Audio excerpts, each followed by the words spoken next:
You're here! Finally! Is something wrong? Monsieur Durvalette and Lady Farina, they seem to have gotten into a dispute. Please go see for yourself.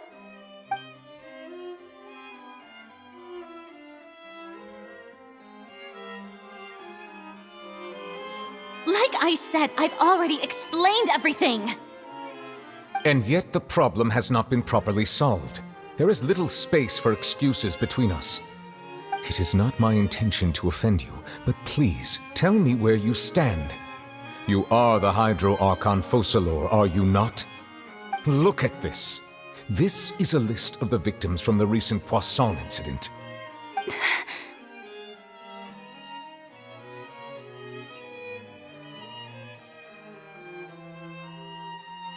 You mean...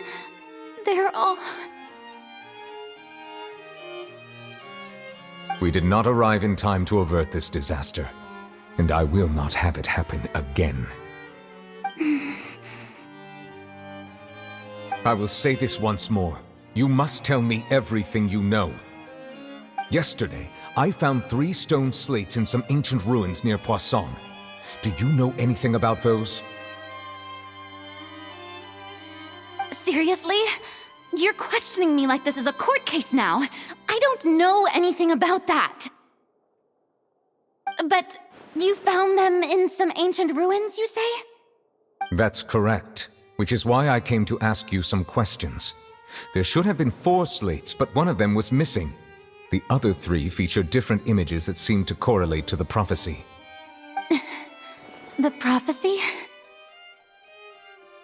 The second of these slates depicts the previous Hydro Archon Egeria kneeling before a floating island in the sky, as if confessing something. Do you know nothing of this either? I don't.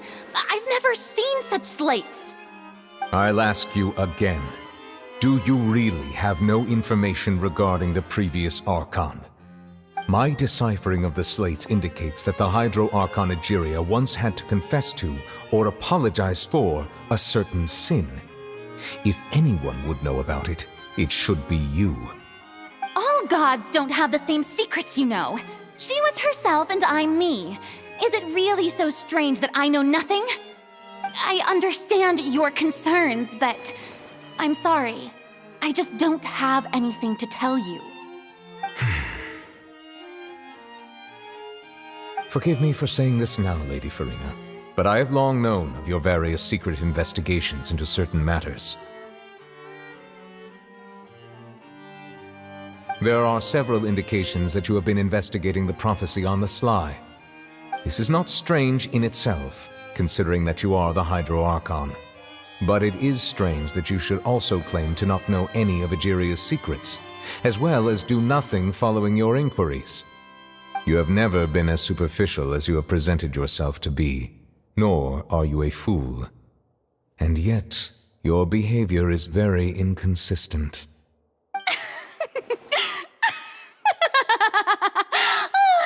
So you've been watching me all this time, have you? I didn't think you were that type. You... Well, since you know about my secret investigations, then you should know I'm actually working to take care of it. There's no point questioning or suspecting me. You're the Eudix, but you're still my subordinate. You should be following my lead. Just trust in me, your Archon, and do as I say. Never mind whether you can truly convince yourself to or not. It'll all turn out fine. That's all I have to say. We do not discuss this matter again. Oh, the opera's about to start. Toodles!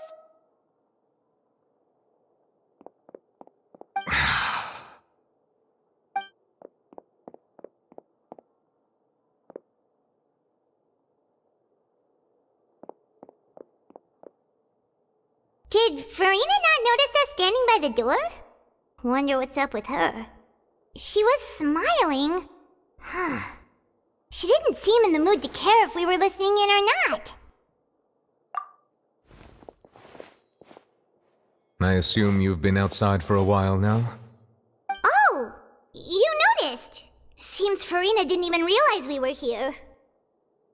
She was in a great panic, though I cannot discern the reason. Our discussion reached impasses time and again, a state of affairs that we cannot allow to continue. Still, I do not understand. Dialogue is the basis for understanding, so why did she keep refusing to engage?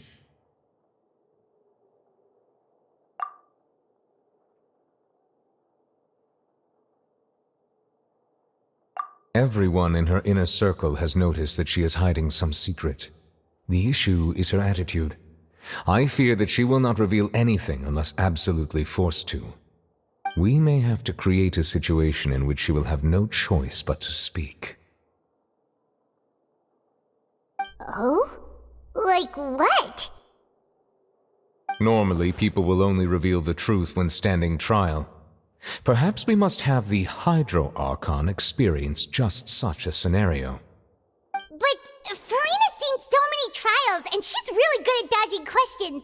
How do we make sure that she won't just slip away at the first chance she gets? We will need to consider this thoroughly, join forces with various parties, and then do what we can. If at all possible, I would prefer to recuse myself from this affair, but we must prevent the prophecy from coming to pass. This may be cruel to her, but all Fontaine is in crisis. The information a god possesses is too precious, and so we must take a chance on this. But who will lend us their aid to do such a thing?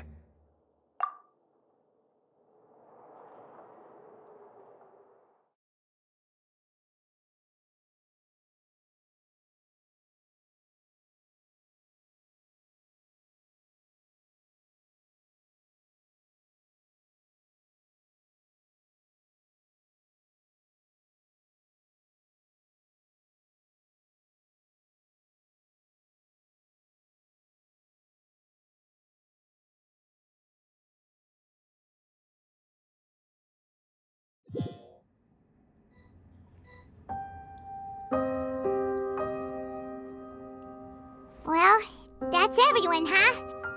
Speaking of which, it was pretty smart of you to think of hiding here.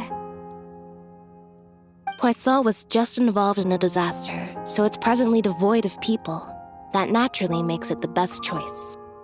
And here you are drinking tea like it's the most natural thing in the world, huh? That's what families should do. Sit and enjoy a leisurely time together. It's nice to enjoy tea here, you know? Care for a cup? Lend me your ears, everyone. Or perhaps one of you might like to start us off. How about you, friend? Me? No, I don't think I can.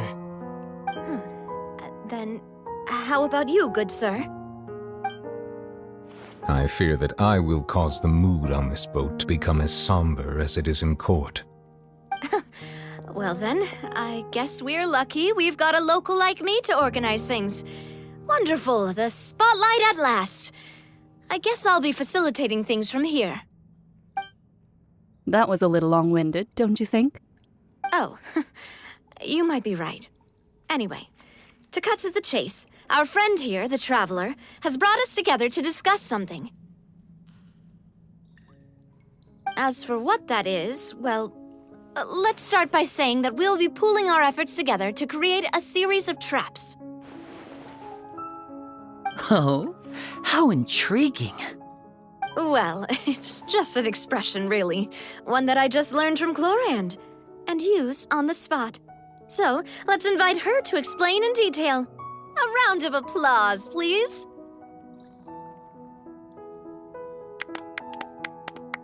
Huh? Didn't you say that you would be facilitating this? Oh, come now. Your work doesn't involve much public speaking, right?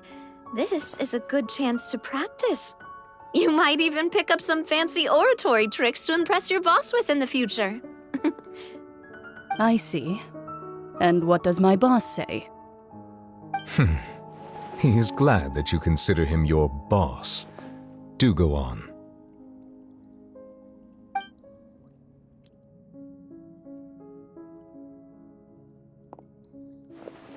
In that case, do any of you have experience hunting? Not that I recall. Fremine and I once used a wooden stick in a basket to catch wild rabbits when we were younger. As for Lynette, oh, right. You were sick that day, weren't you? I've also gone diving to catch some fish before. Does that count? I'm afraid not. You may or may not have heard, but Fontaine once played host to a group known as the Marechaussee Hunters. Though that was their name, they did not hunt animals, but rather various monsters left behind by the ancient dynasty of King Remus. Today, Fontaine's monster population has already thinned greatly, so the hunters have blended back into society, taking up arms in other lines of work. They even left a unique methodology of hunting in their wake. A trap comprises of the following components: bait, a trigger, and a containment device. Sometimes a lethal implement will also be necessary to deal with the prey. So, if we were to build a trap together, right now, what would you choose to build it with? For me, I would prefer something basket-shaped. Pigeons and rabbits will see the bait and naturally enter the snare. Our line of work requires a deft hand, and we're some of the best in the industry, so you can count on our techniques. You used some of those techniques while moving the people of Poisson, didn't you? My subordinates mentioned that you even performed some magic for the bawling children. Yes, and I even managed to gather some intelligence in the meantime. I'm quite the multitasker if I do say so myself. I'm afraid I can't claim that as my strong suit. I prefer more stable methods, like placing bait in the water and waiting for the fish to come within reach. That's the kind of method I would count on. Calm and steady. Exactly the kind of person who would catch loads of fish. And I can be their assistant. With discretion, I'm sure. I'd probably use some sort of mechanical animal. Papa once bought me some small clockwork squirrels, mice, and such. When placed in the forest, they can attract others of their kind. I remember that you liked those too, didn't you? I did. And that would be a good way to go about it. If they're realistic enough, animals of the same kind will follow them all the way to the trap. What about you, Monsieur Neuvillette? I fear I do not have any related experience. That makes sense. You usually solve problems directly, without the use of any such tricks. But I do have one more question for you, monsieur. If we were to create a trap now, how would you design it? I would like for it to be effective, but bring no harm to the prey. A more gentle trap would be ideal. Kind, as always. However, our intention doesn't necessarily change the containment device and the type of implement we need. If we wanted to kill the prey in one strike, we would need a powerful implement. However, that also goes for prey that must be captured and safely contained. Wait, why's that? Only a hunter who's a true expert at subduing their prey can snare it without harming it. The line that divides life and death is often exceedingly thin. So are we going hunting together? We had themselves as hunters. It kinda works, but maybe it's still not the best metaphor. If our means of capturing and dealing with our prey is to put them on trial, then the hunting metaphor is actually quite accurate. But we shall require much more courage than any hunter to judge a god, a being whose seat is an exalted throne. Oh, so that's what's going on. Sounds very interesting.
It's been a tough few days, hasn't it?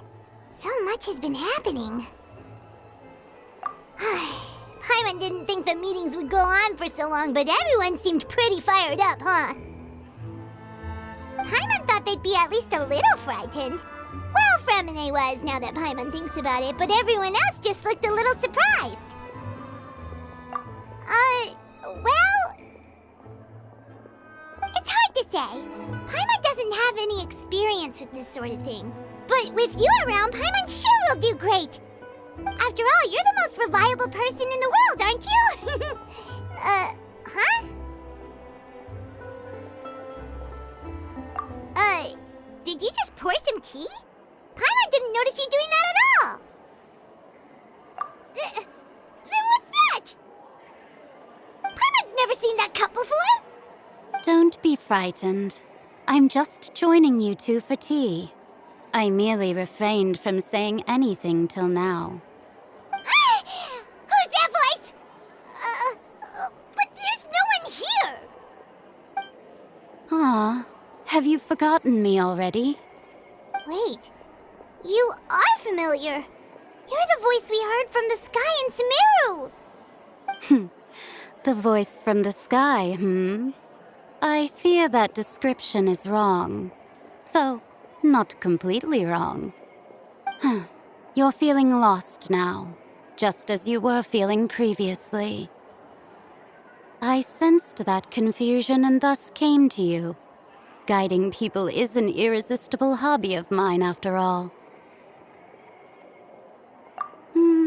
Consider me a passerby, just accepting a commission from my friend's disciple on a whim.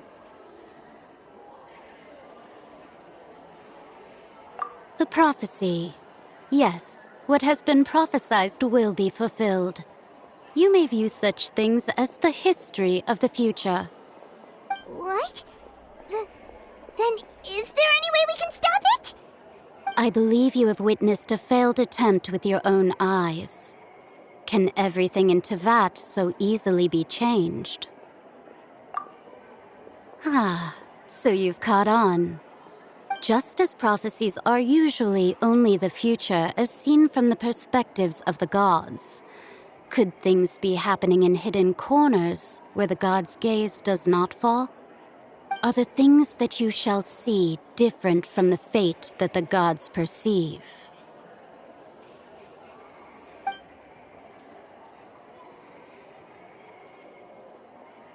What is she talking about? It all sounds really impressive and important and stuff, but It also sounds kinda scary.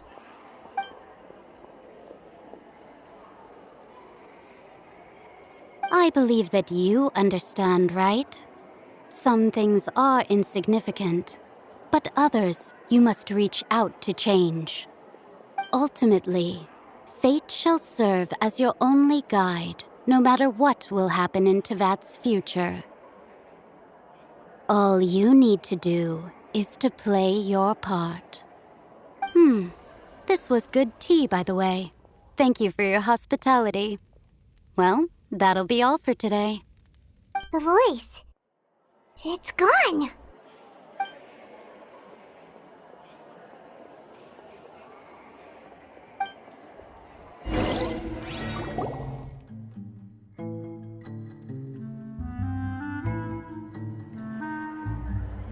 What? Paimon hears someone talking. Alright, coming!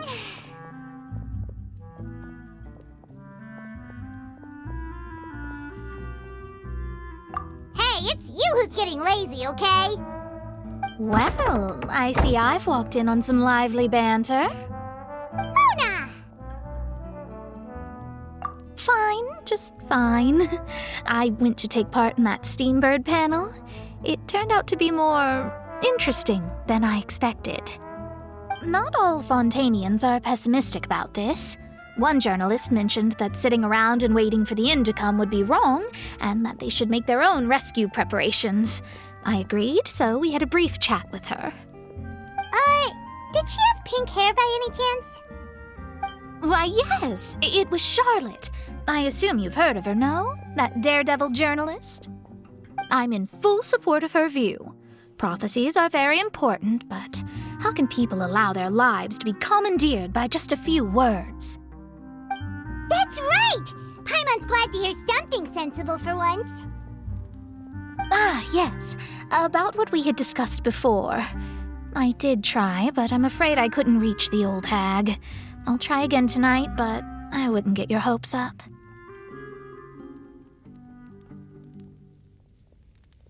Huh?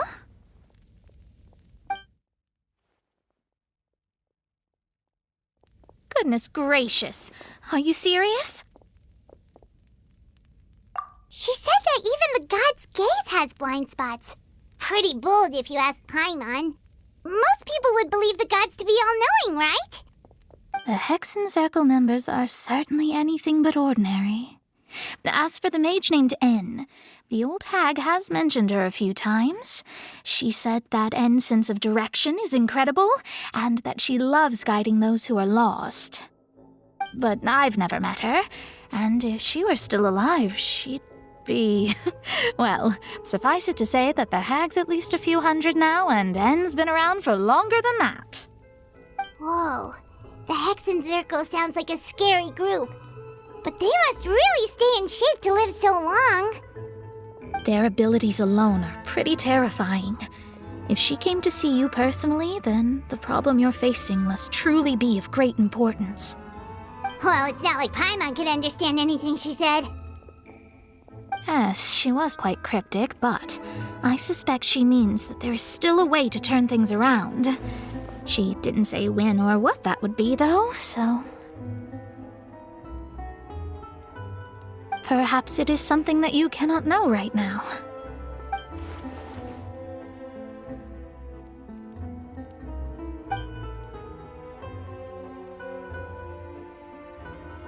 Traveler, Paimon, are you two all right? Oh, we're fine. We're just a little down right now. It kind of feels like the end is coming, you know? I see. I feel that same sense of desperation, too. I guess you could consider me someone who has often witnessed fate. So far as I have seen, it cannot be swayed. But even so, I still hope for and believe in miracles. Astrology is eternal and rational, but fate may not be. It is cruel, but it can also be beautiful. Perhaps that's what N was trying to tell you. Not to lose heart, and to believe that what you are seeing playing out before you is not yet set in stone. I did originally think of steering clear of all this, but I couldn't. Even if this is all futile, I still wish to help everyone. If we don't struggle to the last, then how can we face the end when it comes? Huh. You do have a point. There I go, talking about astrological principles again. Sorry about that. The moment I start talking about work-related stuff. I need to get going. It was worth trying to comfort you, even if only a little. I believe that you'll help those who are struggling in the same way I did. I suppose that might be why we always seem to meet by coincidence. Paimon feels kinda moved by what Mona said, but also kinda sad too. Hey, Traveler, Paimon suddenly feels like going outside for a walk. Let's go. Let's walk around the city, shall we? There's a few spots we always like to walk by.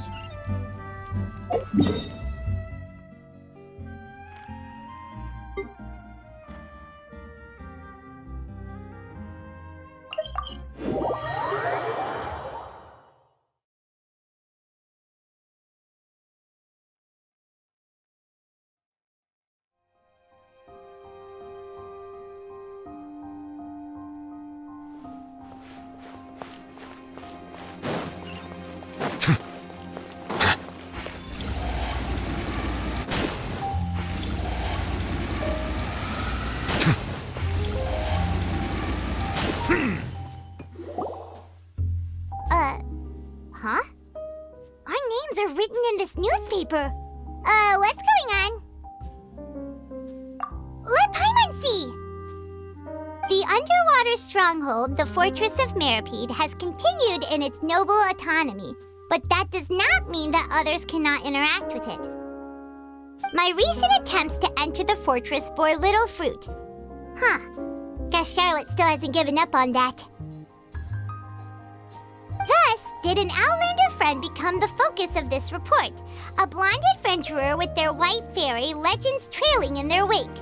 It is said that this mysterious traveler once visited the underwater fortress. So while the fortress's interior remains a mystery behind closed doors, do not fear, for the tales of the traveler contain surprises in spades. Journalist Charlotte's biggest scoop yet, the Traveler's Trail, World Walker. Huh. Charlotte took so many awesome photos of us and we never even noticed her. She hasn't been able to get a hold of anything at the fortress, so since we're easier to find, she's using us as the subject matter instead? Ugh, seriously? Well, fine. Those headlines and photos do look cool, so Paimon will forgive her this time.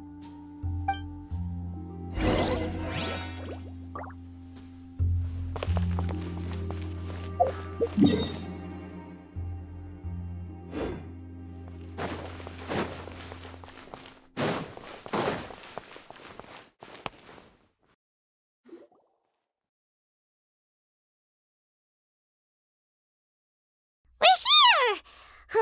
Paimon's hungry. Should we go in and get something to eat?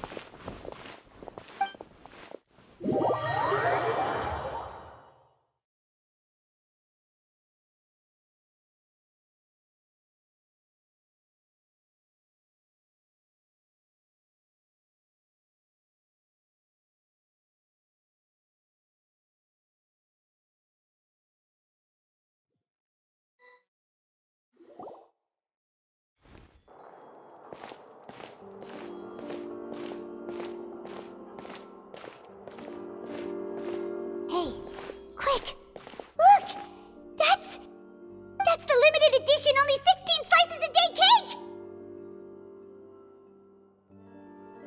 It was so delicious the last time we tried it! Despite the tense situation we were in, let's give it another go! I'm sure it'll be great! 1 slice of cake, please. Someone showed up after all! Oh, wait, you're the one from the Palais Mermonia. Oh, are you here to buy cake too? It seems Monsieur Nervalette was right. You really can eat. Wait, did he really say something like that? That's right. Even he has his own preferences when it comes to food. As for me, I love the cake and coffee here. Do you come here often? Usually every day. Every day? It's part of my daily schedule, apart from work. I shall have my cake and coffee.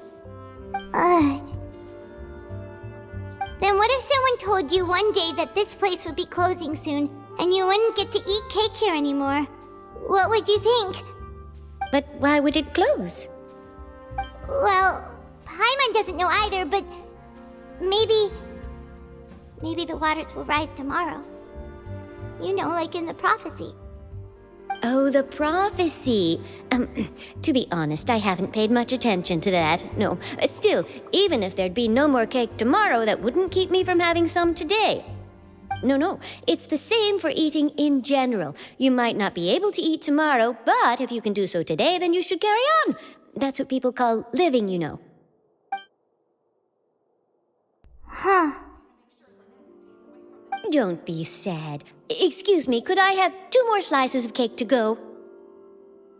These 2 slices are for you. Sijuin said that this kind of expression you're making is what humans call being sad. Oh, you know Sijuin? I sure do. She was born before me, and she sometimes comes to the surface to teach us things about humans. She said that humans are creatures that are saddened easily, yes, and you can only lift their spirits by feeding them delicious food. So please try the cakes here.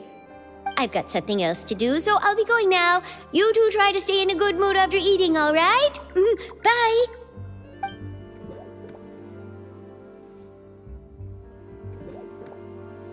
And there she goes! Alright, let's dig in. I'm unsure this cake will be delicious.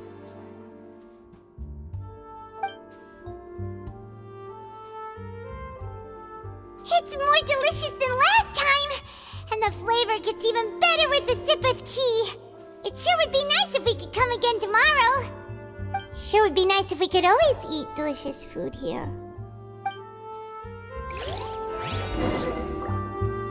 Art is the key ingredient in fine dining.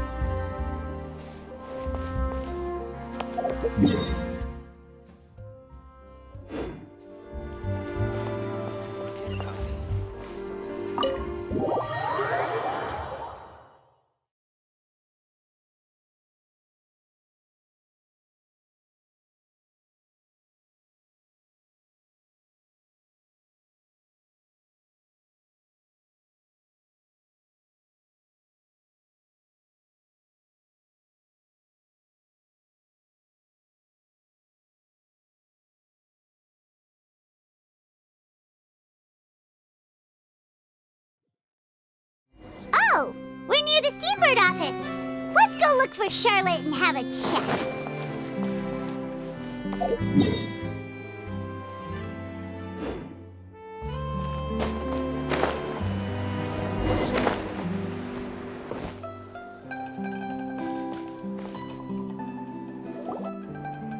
Wow! If it isn't the Traveler and Paimon! Oh, have you seen the article I wrote about you? Ha! You've got some nerve! You just used us to make some quick mora! Oh, you needn't worry about that. I heard that you were in Poisson some time back, so I sent you a letter to discuss just that. It appears you didn't receive it, though. It's all right, though. I've set aside the amount intended for you. I've even set the table with some food. Really? Oh, you're the best! You're almost a little too easy to win over, Paimon. If I were a journalist with ulterior motives, you'd be in trouble now, you know. Oh, Paimon knows you're not like that. Still, what brings you here all of a sudden? Were you looking for me? A friend of ours met you a while back, and when she mentioned it, we thought of coming to see you. Her name's Mona. Ah, so you know Miss Mona as well. She's a guest columnist for our paper. Really good one, too. She's so young and already such a brilliant astrologist. So she mentioned me? What did she say? She said that you're a real daredevil of a journalist. Nice. In which case, can this daredevil journalist dare to request an exclusive interview with the legendary traveler and Paimon? Huh?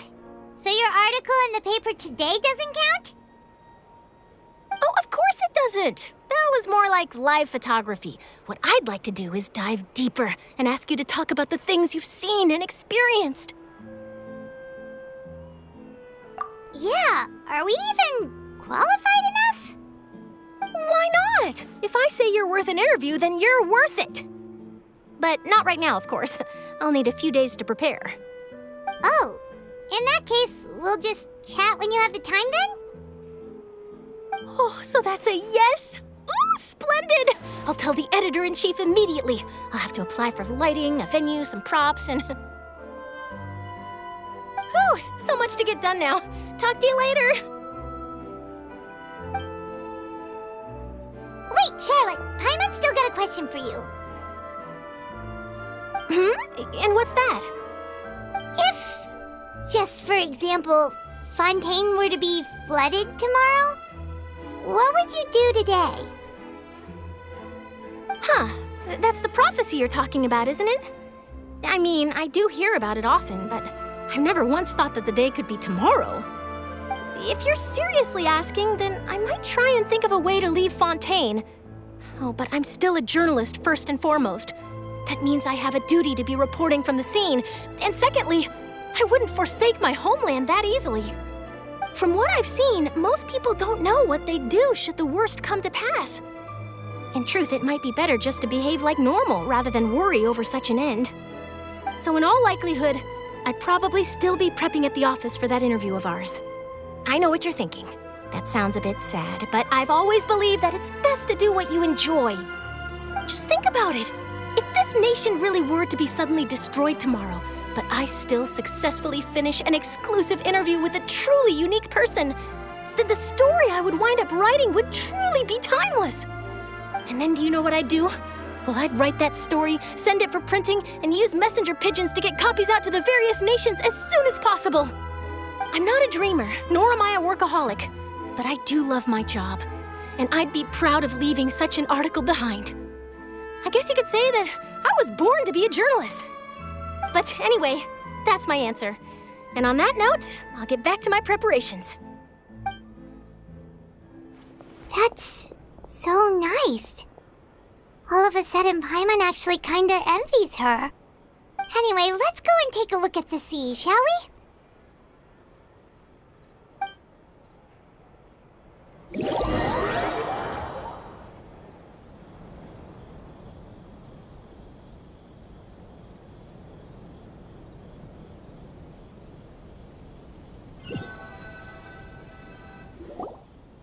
The sea breeze and scenery can be a pretty soothing combo, huh? Paimon's been thinking. If it wasn't Fontaine, but all of Tevat that would be destroyed tomorrow, where would we go and what would we do? No, Paimon should ask, if you could choose, what would you like to do?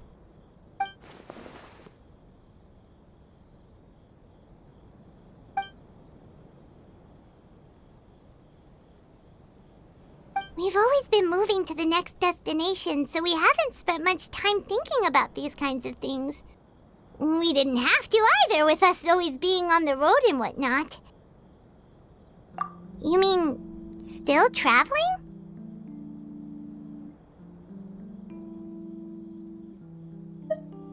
Huh. Wait, isn't that what we've always been doing?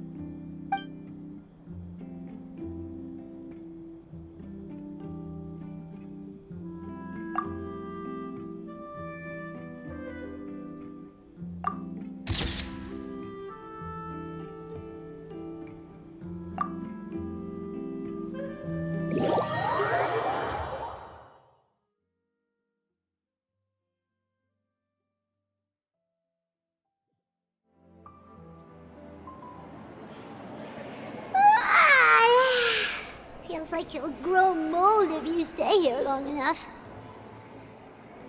But it's still better than the Fortress of Meropide, that's for sure. It's not only damp there, but salty too.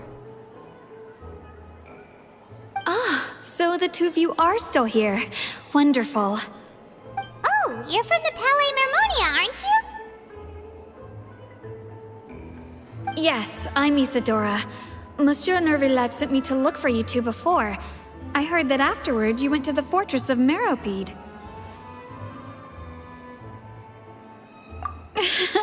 Not at all. I'm well aware that you're friends of his. Actually, I'm here to pass along a message from him. Yes, inside the Opera House. The Maréchaussée Phantom has declared the incident a small-scale riot. A riot? Well, that said, I don't personally think it was that serious. Lady Farina was watching a performance at the Opera House, and while she was resting during an intermission, some other audience members suddenly started harassing her, loudly accusing her of doing nothing about the prophecy crisis. And before she could respond, others started to join in. The crowd continued to grow, and protests against the Hydro Archon started to break out. So people have started to put the blame on Farina. Guess they finally found an outlet for the pressure they've been under due to the prophecy. I agree. People will naturally rely on gods, as is customary. But the moment people feel threatened, gods are also the first to be blamed. So what happened after that? Is Farina okay? Seeing that the situation was spiraling out of control and that further argument was pointless, she claimed that she'd gotten tired of this and left in a hurry. The Maréchaussée Phantom had their hands full maintaining order and did not catch where Lady Farina had gone. Only when things had stabilized did we realize that she had gone missing. So, you mean she's still missing? That's right.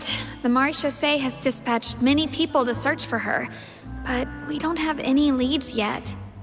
That said, I don't think there's much to worry about. She is a god after all. Even if she were to fall into the hands of rioters, what could ordinary people do to her? Good. Monsieur Nervillet sent me to tell you about the situation, but he didn't say anything else. Don't worry, this is more than enough to go on. Thanks for keeping us informed. Ah, is that so? Well, all right then. In that case, you two take care. I'll be heading back to the Palais now.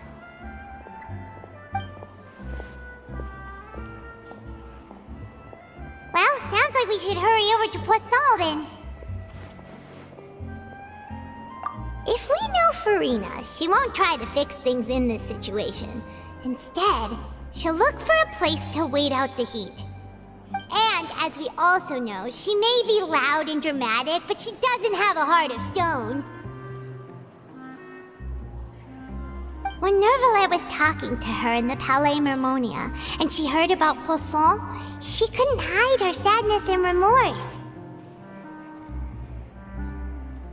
It would be hard for her to ignore being accused by the public today. Paimon thinks Farina's probably taken the opportunity to slip away to Poisson and try to relieve the sense of guilt that she's feeling. Huh! Well, what do you think? Paimon knows the answer, of course, but Paimon can do the analysis to back it up, too. Cool, huh? In that case, there's not a moment to lose. Poisson, here we come!